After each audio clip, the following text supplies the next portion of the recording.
Vamos abrir a palavra de Deus, meus irmãos, no Salmo 126. Salmo 126.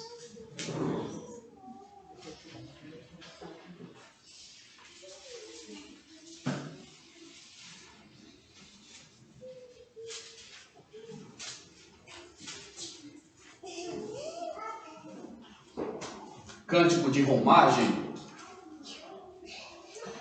Quando o Senhor restaurou a sorte de Sião, ficamos como quem sonha. Então a nossa boca se encheu de riso e a nossa língua de júbilo.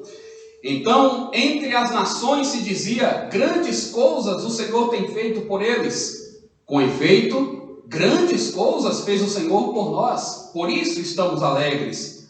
Restaura, Senhor, a nossa sorte como as torrentes no Neguebe. Os que com lágrimas semeiam, com júbilo ceifarão. Quem sai andando e chorando enquanto semeia, voltará com júbilo, trazendo os seus feixes. Meus irmãos, hoje é um dia de grande alegria para a nossa igreja. E eu diria que por muitas razões. Inclusive porque mais cedo nós tivemos a doce sensação de retomar a nossa escola dominical presencial. E agora nós temos também aqui a possibilidade de nos reunir livremente, mais uma vez, em atitude de adoração a Deus. É claro que nós podemos então nos regozijar com as bênçãos do Senhor, com as bênçãos temporais e espirituais que são concedidas a nós e a nossas famílias. A saúde um pouco mais forte, um pouco mais frágil, que porém não nos impede de fazer o essencial. A casa que nos serve de abrigo, o pão que nos serve de alimento, o trabalho que nos serve de sustento, a amizade que nos serve de referência, o aprendizado novo que é sempre proveitoso, o dia claro que nos dá disposição, a noite escura que também é tão agradável, a igreja em que nós podemos desfrutar dos meios de graça.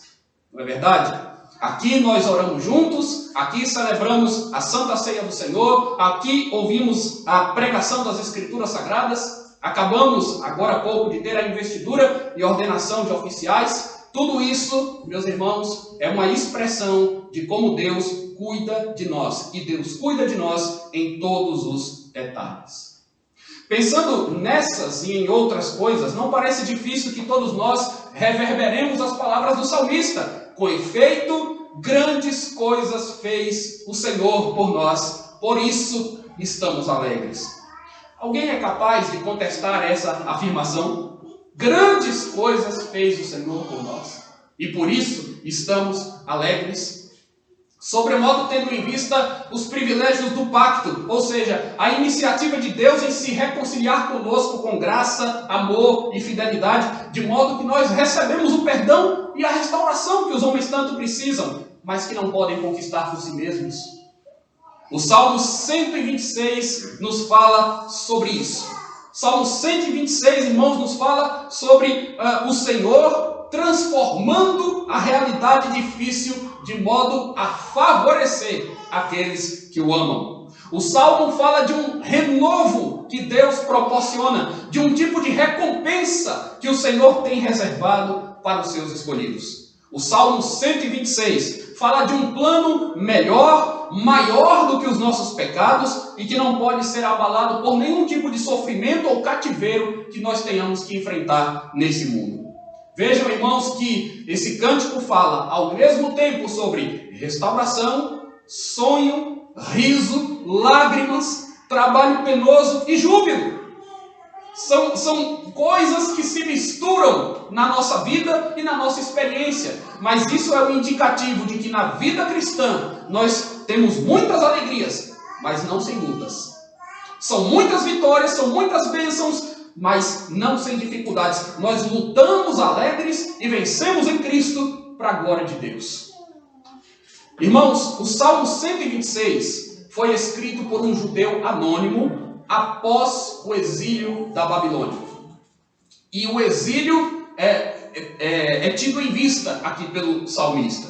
Nós estamos familiarizados com a história e sabemos que os pecados da nação de Israel foram a causa direta dos 70 anos que eles amargaram debaixo do jugo dos caldeus. Naquelas décadas, naquelas 7 décadas precisamente, como prisioneiros, privados de tantas coisas, eles não eram felizes. O Salmo 137, que nós lemos liturgicamente, dá o tom da melancolia, da saudade, da tristeza que eles sentiram em terras estranhas. Ali, os verdadeiros crentes podiam continuar confiando em Deus, mas ali eles não tinham que festejar. Eles certamente criam no Senhor, mas não havia ali disposição para o cântico, não havia ânimo no seu coração diante da opressão dos seus inimigos. Entretanto, quando eles puderam voltar a Sião, quando eles voltaram à sua Jerusalém querida, tudo mudou completamente.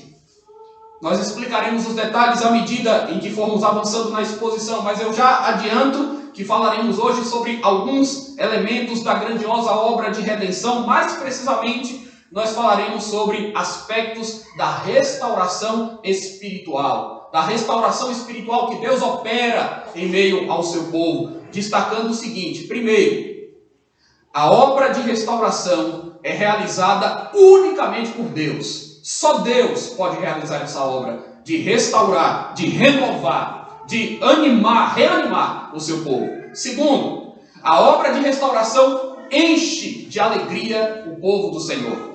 Terceiro, a obra de restauração serve de testemunho aos incrédulos. Quarto, a obra de restauração é contínua e miraculosa. Quinto, a obra de restauração envolve dificuldades, mas é gloriosa ao final. Vamos ao primeiro ponto, então. A obra de restauração é realizada unicamente por Deus. Irmãos, foi Deus quem enviou o seu povo para a Babilônia. O livro de Daniel diz isso: o Senhor entregou nas mãos de Nabucodonosor o seu povo. Mas foi o mesmo Deus agora que fez o povo voltar para Jerusalém. Deus permitiu que Nabucodonosor invadisse Israel, mas Deus também permitiu que Ciro decretasse o retorno dos judeus. O ponto aqui é: o Senhor é soberano e a autoria da restauração é inteiramente dele. O início do Salmo deixa isso claro. Quando o Senhor restaurou a sorte de Sião. Quem restaurou a sorte de Sião? O Senhor. Quando o Senhor restaurou a sorte de Sião. Mais adiante nós temos uma oração dirigida a Deus no versículo 4. E quando uma oração é feita em termos tão específicos, é porque sabemos de onde pode vir aquilo que nós buscamos. Restaura, Senhor, a nossa sorte. Quem pode restaurar a sorte de Sião e a nossa sorte? O Senhor. Então, meus irmãos, qual é a fonte da restauração tão esperada? É Deus. Da restauração tão necessária? Deus.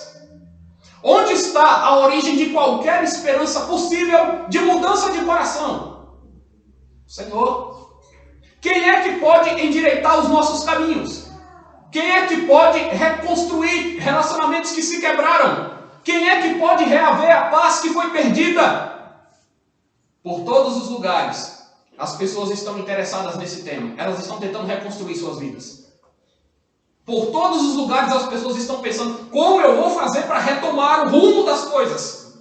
Mas a questão, meus irmãos, o problema é que se elas desejam fazer isso sem Deus, elas estão buscando solução nos lugares errados. Líderes religiosos não convencem do pecado, da justiça e do juízo como somente o Espírito Santo é capaz de fazer. A inteligência humana mais sofisticada é incapaz de decifrar as angústias que atormentam as almas dos homens. Há uma série de situações e circunstâncias nas quais nós percebemos que somos completamente impotentes. Nós gostaríamos de mudar alguns conceitos do mundo, mas simplesmente não podemos. Não temos força, condição para isso. Gostaríamos de ajudar algumas pessoas mais do que nós podemos ajudar. Mas essa parece ser uma tarefa das mais exaustivas quando as pessoas só ouvem a si mesmas. Nós gostaríamos de lembrar onde foi que nós caímos e voltar às primeiras obras da fé, mas nós nem sabemos por onde começar a fazer isso. Todas as técnicas e métodos de influência ou ensino que nós conhecemos podem, na melhor das hipóteses, induzir comportamentos ou alterações superficiais, mas não podem modificar o caráter, a natureza ou as inclinações pecaminosas, como só o Evangelho de Jesus Cristo faz. Aliás, como nós podemos imaginar, irmãos, que seremos os promotores de uma transformação maior, quando na verdade nós somos parte do problema? Nós criamos a dificuldade. Nós rompemos a relação com o Criador. Nós transgredimos as suas leis. O problema pertence a nós. O problema foi gerado por nós, irmãos. Fomos nós que agimos com orgulho. Fomos nós que demos um falso testemunho. Fomos nós que alimentamos os ídolos do coração. Fomos nós que negligenciamos o domingo. Fomos nós que nos divorciamos por decisão própria. Fomos nós que não fizemos o papel que nos cabia. Fomos nós que administramos mal o tempo. Fomos nós que abdicamos da leitura bíblica diária. Nós criamos o problema. E quando os transtornos surgem, quando sobrevêm as calamidades, nós não sabemos como agir. O pecado que nós cometemos provocou todos os tipos de embaraços nos quais nós fomos envolvidos e nós não podemos nos livrar. É por isso que nós precisamos de algo fora de nós. É por isso que nós precisamos do Deus transcendente que desata os nós que nós fizemos em nossas vidas. No contexto do Salmo, foram os israelitas que se portaram com desobediência. Foram os israelitas que desprezaram os profetas. Foram os israelitas que praticaram injustiça sobre injustiça. Foram os israelitas que corromperam o culto. Foram eles que, com a sua dureza de espírito e incredulidade, atraíram o castigo sobre si. E agora, meus irmãos, como é que eles poderiam sair da Babilônia? Presos, afundados, atolados ali. Como eles poderiam sair daquele lugar? Usando das suas próprias astúcias? Confiando em si mesmos, nas suas habilidades? Foram as astúcias deles que os levaram ali. Essas mesmas astúcias não poderiam tirá-los de lá. Eles precisavam sim, da intervenção de Deus. Quando o Senhor restaurou a sorte de Sião. É disso que a igreja de hoje precisa também. Estamos fracos, estamos desistindo, estamos doentes, estamos apáticos, estamos perdendo as batalhas, estamos com sentimentos desordenados, estamos desiludidos. Restaura, Senhor, a nossa sorte. A ferida está aberta, o lar está desfeito, a dor parece insuportável. Restaura, Senhor, a nossa sorte. No mundo você foi traído, você não vê mais sentido em viver, você já não se anima em cantar para Deus. Restaura, Senhor, a nossa sorte. A igreja tem ficado acuada, a maldade, a descrença, a apostasia tem aumentado. O mundo tem invadido o seio do povo de Deus. Nós estamos sendo escravizados pelos medos, pelos vícios, pelos prazeres que militam em nossa carne. Restaura, Senhor, a nossa sorte. Esse é o nosso clamor. A boa notícia, meus irmãos, é que Deus restaura mesmo e Ele faz isso de forma completa. A graça de Deus é irresistível. A obra de restauração é realizada unicamente pelo Senhor. E porque é realizada pelo Senhor, ela é bem feita. Se eu não posso consertar as coisas que eu quebrei, os erros que eu cometi, o Senhor pode restaurar o nosso caminho. Só o Senhor pode fazer isso. E não adianta imaginar algo diferente. O caminho é esse. Se queremos que as coisas tomem um rumo diferente e melhor, é a Deus que nós temos que recorrer. A obra de restauração é realizada unicamente por Deus. Em segundo lugar, a obra de restauração enche de alegria o povo de Deus. Você já ficou alegre por receber uma segunda chance? Já recebeu uma segunda chance de alguém que você machucou? Você se lembra de encarar uma situação que aparentava não ter conserto, mas pela graça de Deus foi superada? Você consegue se recordar de algum estrago que você causou, alguma palavra que não deveria ter sido dita, algum investimento afetivo ou financeiro que te causou prejuízo, mas eis que quando você lamentava desolado, você percebe que ainda há uma saída, ainda há uma porta que permaneceu aberta. O pai ainda espera o filho pródigo voltar arrependido. Você percebe que não dá para voltar atrás e impedir as consequências, mas é possível remediar alguns males, juntar os cacos e começar de novo. O povo de Israel aqui, irmãos, recebeu essa oportunidade e ficou alegre. Quando Deus nos dá essa oportunidade, nós ficamos alegres.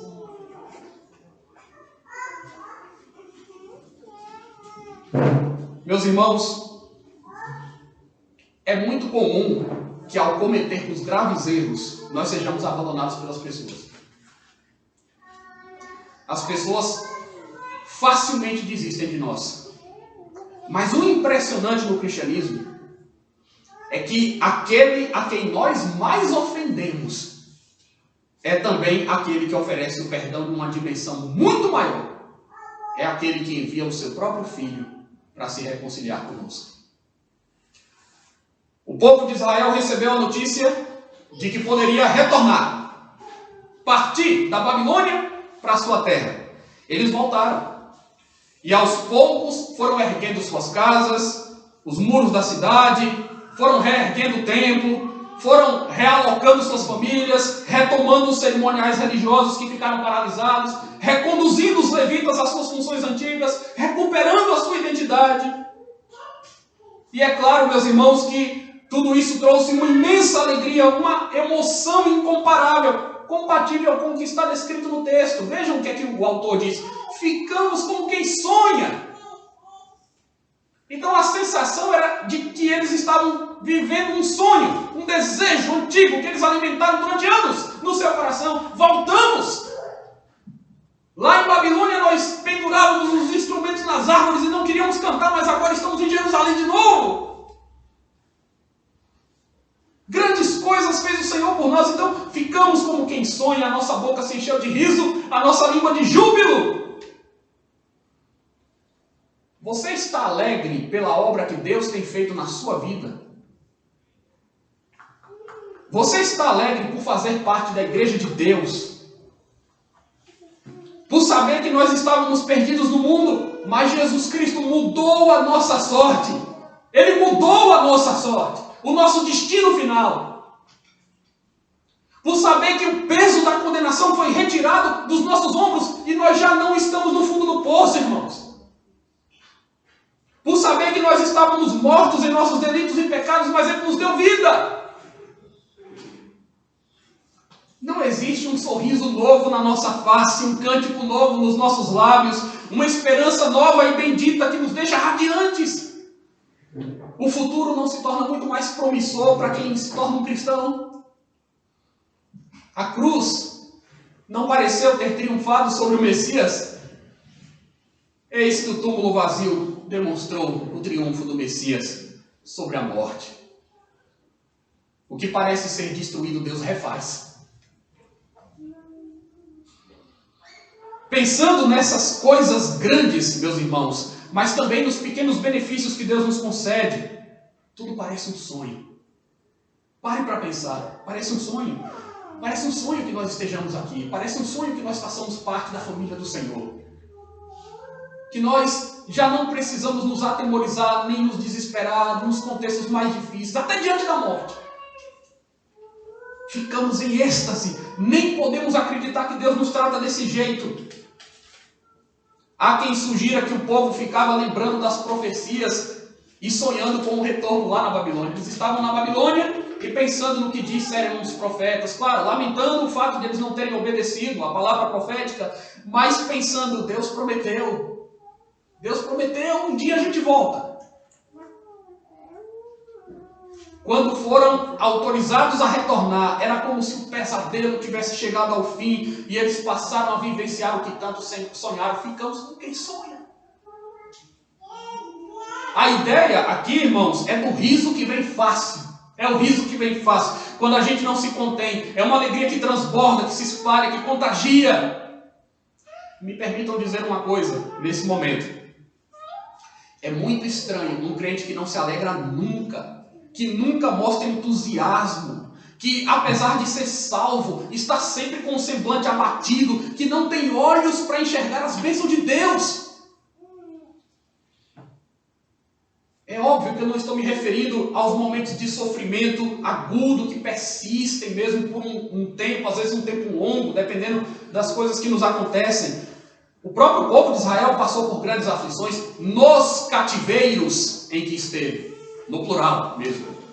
Eles passaram por algumas aflições, mas em vários outros momentos, nós lemos na Bíblia, houve gratidão, houve vitória, houve música, houve deleite, houve vibração pelo que Deus fez, houve fervor, houve disposição de alma.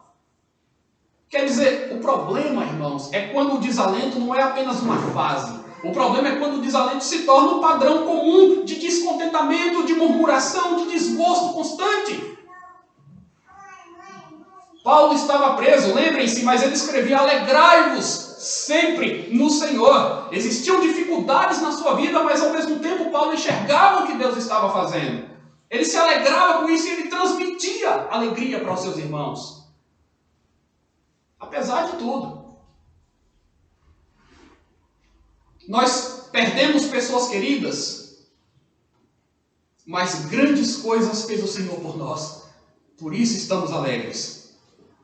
O período da pandemia, com as restrições, foi doloroso, mas grandes coisas fez o Senhor por nós. Por isso estamos alegres. É difícil sermos sempre combativos e termos que viver em permanência vigilância diante das pressões que visam destruir os fundamentos da nossa fé. Sim, irmãos, mas grandes coisas fez o Senhor por nós, por isso estamos alegres. A obra de restauração tem esse poder de encher o povo de Deus de alegria. Deus fez muito e faz muito por nós, todo dia. Deus está trabalhando em nós e através de nós. A sua igreja é mantida pelo seu poder. Grandes coisas fez o Senhor por nós, por isso estamos alegres. A obra de restauração enche o povo de Deus de alegria. Deus restaura a nossa vida, Deus nos restaura espiritualmente, Deus nos restaura para o seu serviço, para o seu louvor, Deus nos motiva, nos renova, nos aperfeiçoa. Isso enche o nosso coração de alegria. A obra de restauração também serve de testemunho aos incrédulos. Vejam esse detalhe interessantíssimo no texto. O povo de Deus está satisfeito em Deus. E isso fica claro para quem os observa. O que foi que se encheu de riso? Note no texto. O que foi que se encheu de riso? A boca deles. O que foi que se encheu de júbilo? A língua. Isso aqui não é por acaso. A língua deles se encheu de júbilo. Notem bem, boca e língua. A nossa boca se encheu de riso. A nossa língua de júbilo. Qual é a lógica disso? A lógica disso é a seguinte: eles estavam tão felizes, tão extasiados com as coisas que Deus fez, que eles se puseram a falar a respeito. A nossa boca está alegre. A nossa língua não se contém. A gente começa a louvar e a gente começa a falar e a testemunhar das coisas do Senhor. Alegremente. Então a alegria não estava só no coração. Porque estava no coração, a alegria também estava na boca e na língua deles. Porque a boca fala do que o coração está cheio. Ou seja, eles estavam tão tocados com aquelas bênçãos que agora seguiam anunciando, proclamando para quem quisesse ouvir as maravilhas do Senhor. Então, irmãos, as demais nações, os outros povos que também haviam sido dominados pelos babilônios, os gentios que eles voltaram a ter como vizinhos, não é? Assim que eles reocuparam Jerusalém, os estrangeiros, todos ali que cercavam, que circundavam Israel, ouviram esses relatos, também se impressionaram e vários deles concordaram. No final do verso 2 diz o quê? Então, entre as nações se dizia: grandes coisas fez o Senhor por eles. Mas por que as nações diziam grandes coisas fez o Senhor por eles? As nações diziam porque eles mesmos é quem começavam a divulgar os feitos de Deus. As nações ouviam, se impressionavam, constatavam pela história e diziam, é verdade, e o Senhor fez grandes coisas por eles.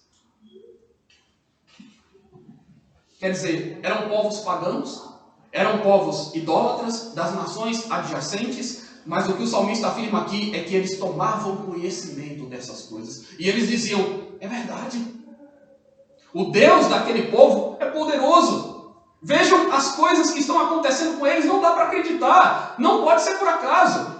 O rei permitiu que eles voltassem, facilitou a logística, a oposição contra eles foi dura, mas não prevaleceu. Eles estão reconstruindo tudo e estão reconstruindo rápido. Grandes coisas o Senhor está fazendo por esse povo. Era isso que as nações diziam e o salmista faz menção a essa reação. Então, irmãos, nas Escrituras Sagradas, vejam, não é incomum que os estrangeiros reconheçam as ações de Deus em prol do seu povo. Não é tão incomum assim. Inclusive, vários deles passaram a crer em certos episódios. Raabe disse que ouviu as maravilhas do que Deus fez no deserto e ela temeu.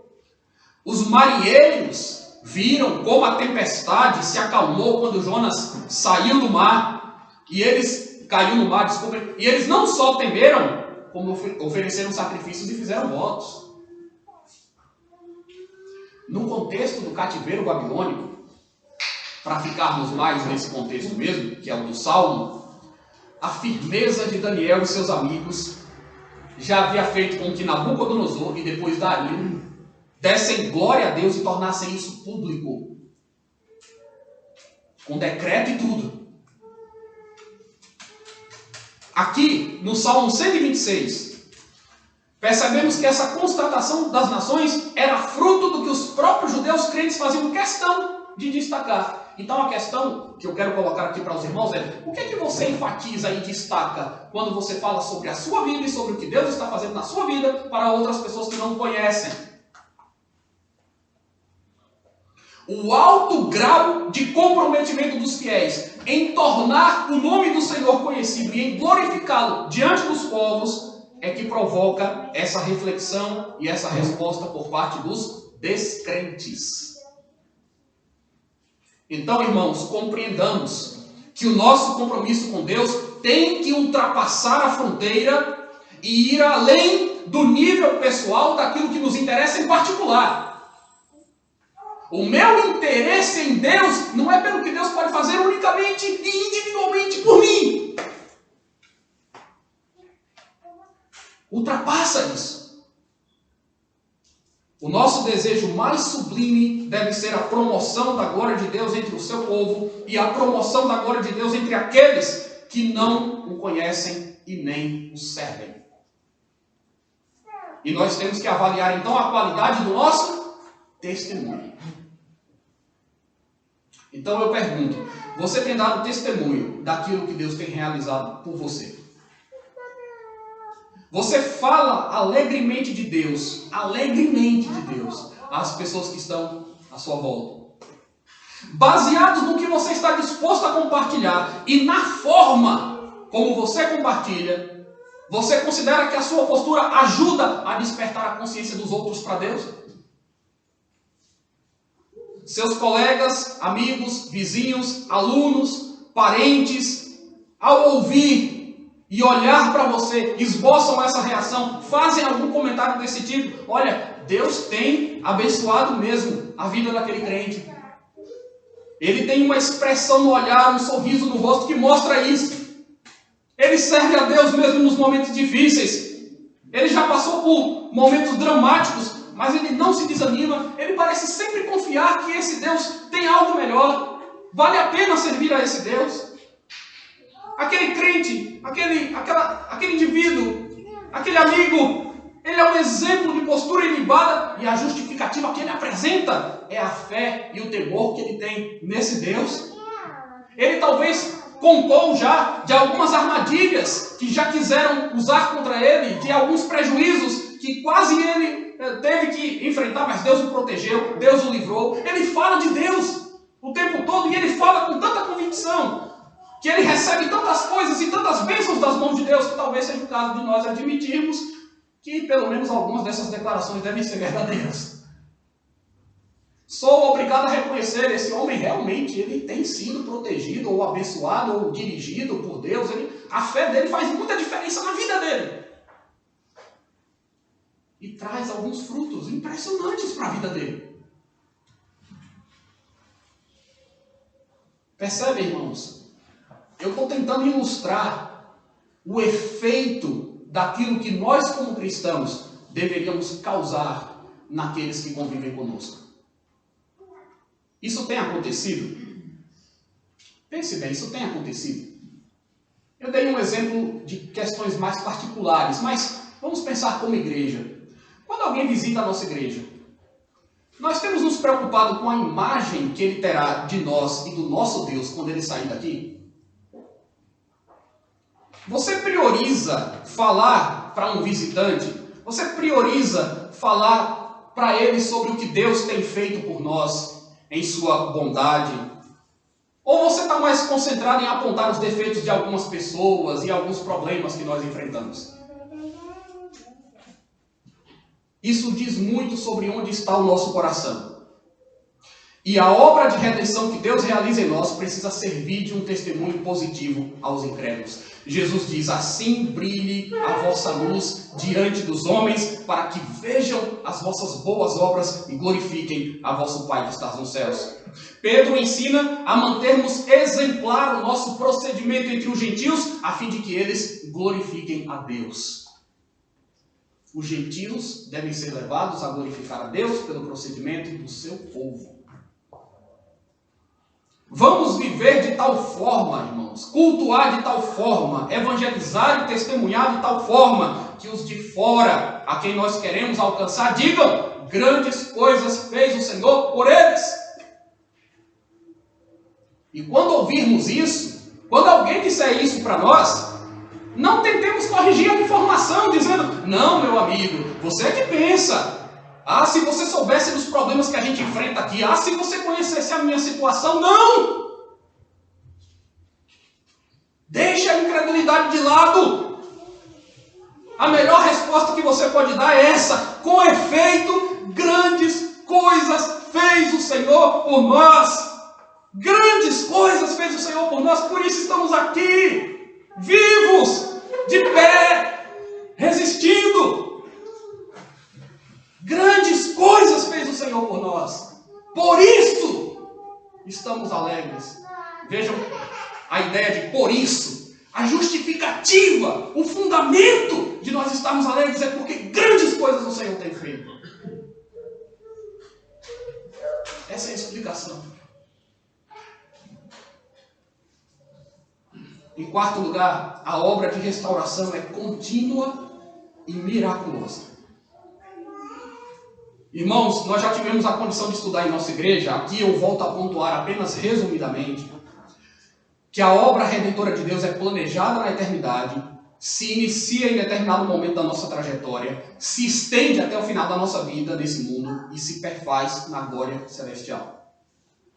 Em razão disso, nós vivemos nesse mundo em uma constante tensão e em uma doce expectativa.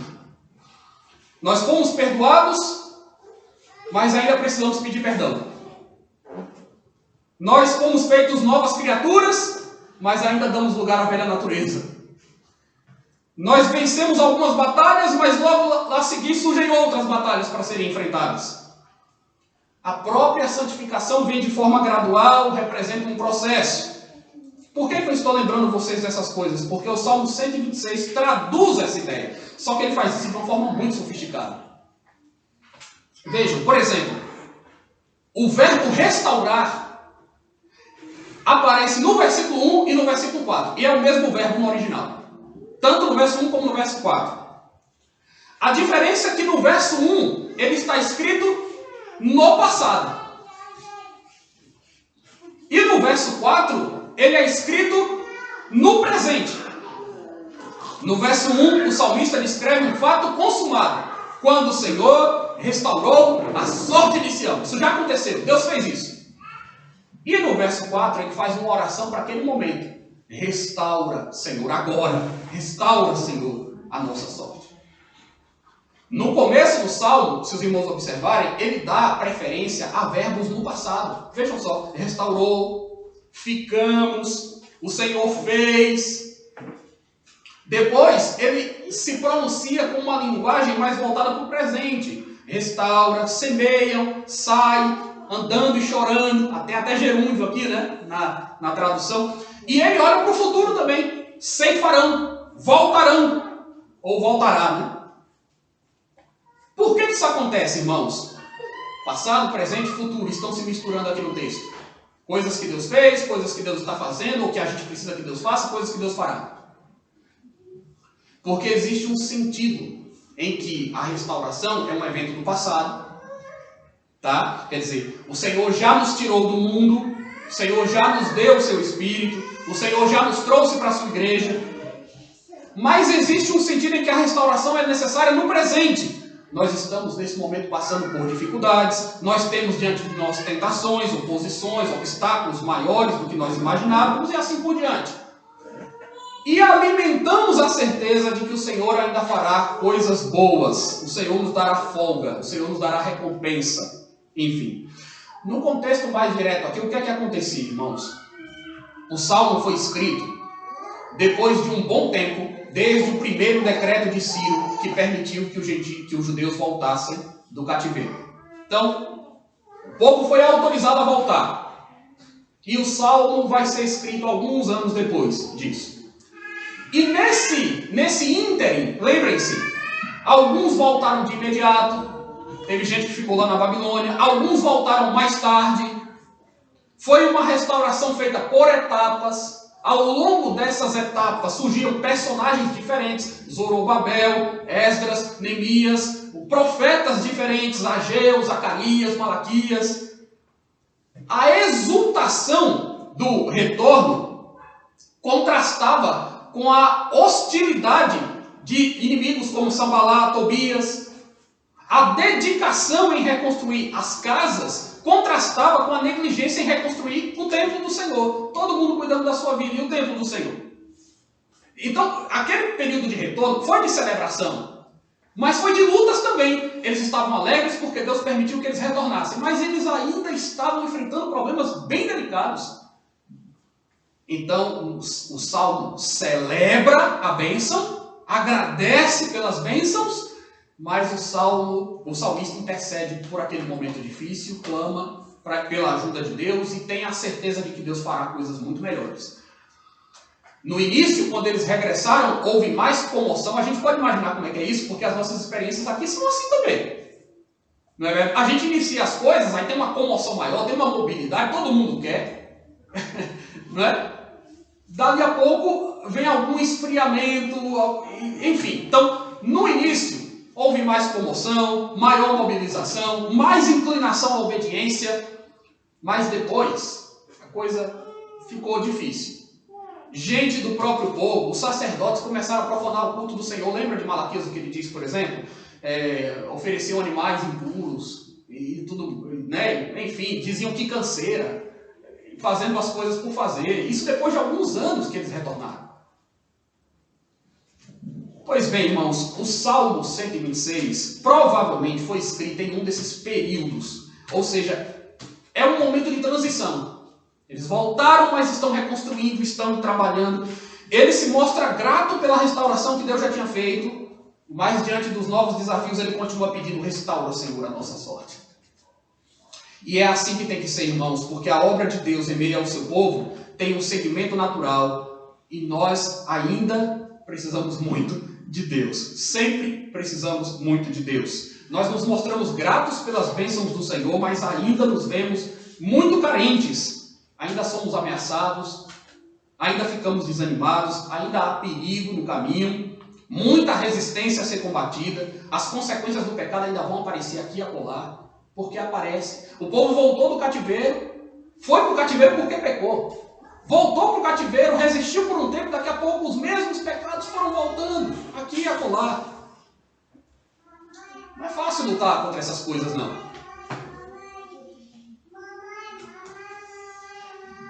Mas nós vamos perceber, irmãos, que o povo de Deus vai ser sustentado. O povo de Deus é forte. É forte. Ainda que ele se mostre fragilizado em alguns instantes. E aí nós pedimos o quê? Nos ajude, Senhor. Nos socorra, não nos deixe perecer, restaura, Senhor, a nossa sorte. Mas a obra de restauração, irmãos, também é miraculosa. Sabe por quê? Veja uma comparação que ele faz aqui. Como as torrentes do Negueb. Restaura, Senhor, a nossa sorte, como as torrentes do Negueb. Essas tais torrentes de águas foram usadas no Salmo 124 como uma figura negativa da fúria dos inimigos. Nós fizemos referência a isso. Embora ali não se falou diretamente sobre o Negueb, né? Mas agora essa imagem de torrentes de águas é usada aqui como uma ilustração positiva de como Deus pode mudar os cenários. E é muito impressionante para quem conhece um pouco da geografia do lugar. Irmãos, Negueb é uma região desértica em Israel, árida, pedregosa, que fica ao sul do país. Mas eis que em um determinado período do ano a chuva cai e promove uma virada total naquele cenário. Uma virada total naquela situação. De repente as águas das chuvas que caem descem das montanhas em um grande volume e elas vão se esparramando, se espalhando por um bom espaço. E aí depois, com a temperatura elevada, sempre elevada naquela região, a água evapora. Mas àquela altura, a passagem das torrentes já cumpriu o papel. E aquele lugar se transforma em um manancial verde, florido, fértil, onde os animais vão pastar. É impressionante. Ninguém diz, depois das torrentes do Negueb passarem, ninguém diz que aquele lugar, na verdade, é um deserto. Em grande parte do tempo. Tudo se transforma verde, um verde colorido, os animais têm vida naquele lugar. E o salmista está pensando nisso, e ele está dizendo: Senhor, faça com que o teu povo seja próspero de novo. Venha com o teu espírito e inunde esse lugar, revigore nossas almas, que nós sejamos produtivos de novo, que a nossa sorte mude. E Deus faz isso, irmãos. A obra de restauração de Deus é um milagre extraordinário, maravilhoso. Às vezes parece que estamos secos, subnutridos, sem motivação, desfalecidos, mortos. Mas vem Deus e diz: eu vou erguer esse povo do pó. Eu vou fazer esses ossos reviverem. Eu vou quebrantar os corações endurecidos. Eu vou fazer os meus pequenos milagres aqui. Eu vou estender minha mão de novo à minha igreja. As portas do inferno não prevalecerão contra ela. Essa é a nossa segurança. Os cuidados de Deus sobre nós não têm fim, se renovam. E mesmo que as circunstâncias não pareçam as melhores em certas épocas, irmãos, de repente vem o Senhor sobre nós como as torrentes do Negueb. Ele vem sobre nós como estas águas que mudam tudo. E coisas extraordinárias acontecem. A nossa sorte melhora. Em último lugar, a obra da restauração envolve dificuldades, mas é gloriosa ao final. Dizendo de outra forma, irmãos, a vida cristã não nos é prometida como um lindo mar de rosas onde trafegamos tranquilos sem intercorrências. A gente sabe disso. A vida cristã envolve esforço, trabalho pesado, envolve choro. E por vezes nós nos vemos obrigados a seguir o nosso caminho derramando suor e lágrimas.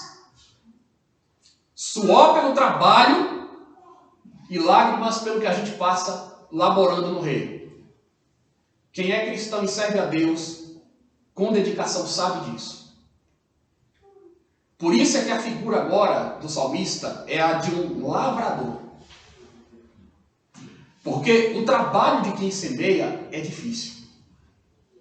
É difícil, irmãos. Mas o semeador sabe que ele não pode perder de vista algumas coisas. dentre elas, ele não pode perder de vista a sua recompensa. O agricultor não pode se prender ao trabalho em si, mas no fruto que o seu trabalho trará. É nisso que ele pensa.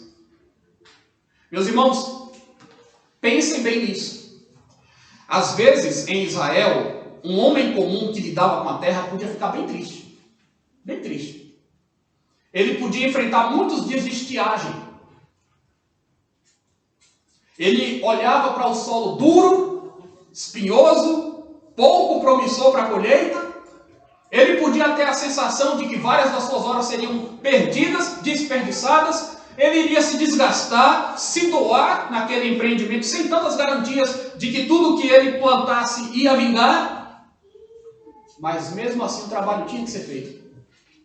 O trabalho tinha que ser feito porque o agricultor não tem muita escolha e porque algum resultado bom de tudo que ele semear deve aparecer. É isso que se pensa, é isso que se considera aqui.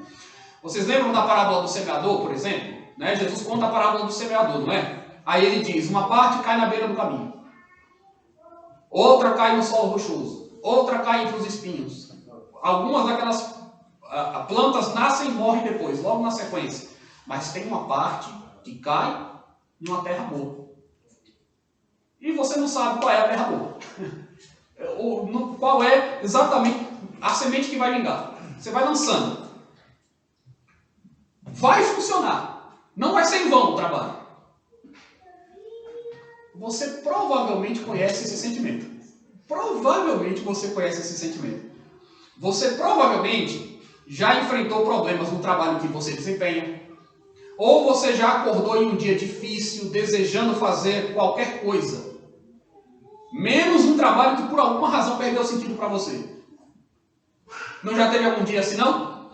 Em que você pensou, puxa vida, eu vou ter que trabalhar, eu vou ter que sair de casa, eu vou ter que fazer aquele serviço, eu já não me sinto bem ali, mas não tem jeito, eu tenho que ir. Você conhece esse sentimento. Mas você se levanta e vai. Você se levanta e vai. É duro fazer um esforço hercúleo por algo que você não consegue prever um ganho imediato, né? E que requer um pensamento mais além. Mas é esse o trabalho a ser feito. E na vida cristã, e no ministério cristão, ouçam vocês que têm ministérios, na vida cristã e no ministério que a gente exerce, não tem como nós queremos imediatismo nas coisas. As coisas demoram. Dá trabalho. É difícil. Não é da noite para o dia. Não é no passe de mágicas.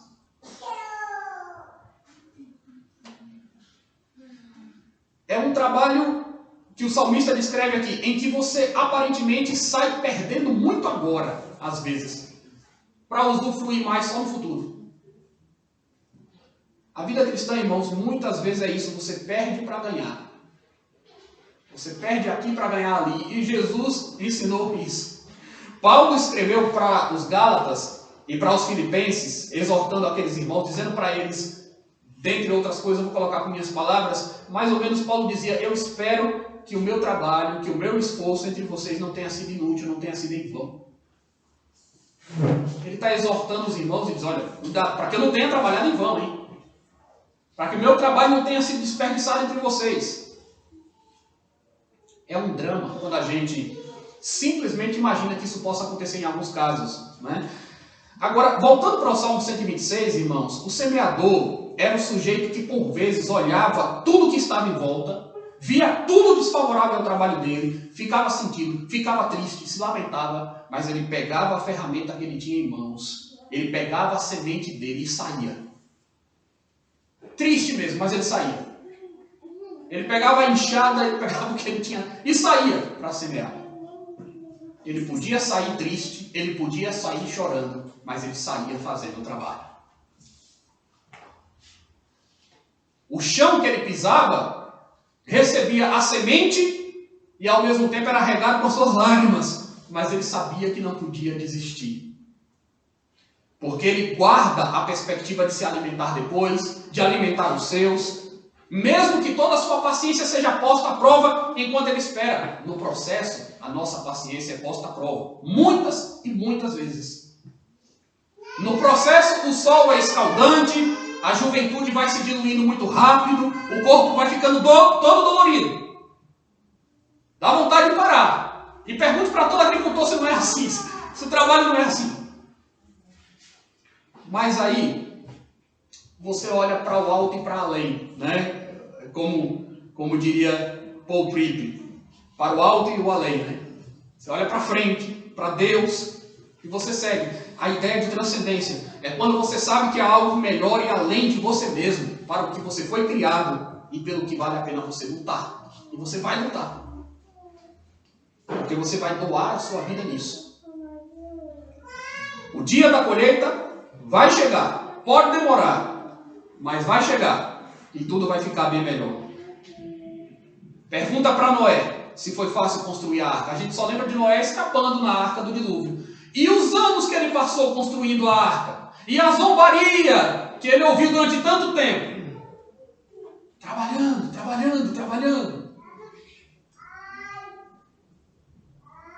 E qual foi o fim que Deus deu a Noé e a sua família? Pergunta para Moisés se foi fácil semear no deserto. Semear no deserto? 40 anos. 40 anos. Ouvindo murmuração, oposição se levantando, gente questionando Moisés, se era um profeta mesmo, se Deus só falava com ele mesmo. 40 anos assim, semeando, trabalhando, duro, pesado. Qual foi o fim que Deus deu a Moisés? Mesmo ele não entrando na terra prometida de Canaã, ele entrou numa terra prometida muito melhor. Pergunta para Neemias se foi fácil deixar o palácio onde ele era copeiro do rei para ir a Jerusalém e levantar os muros.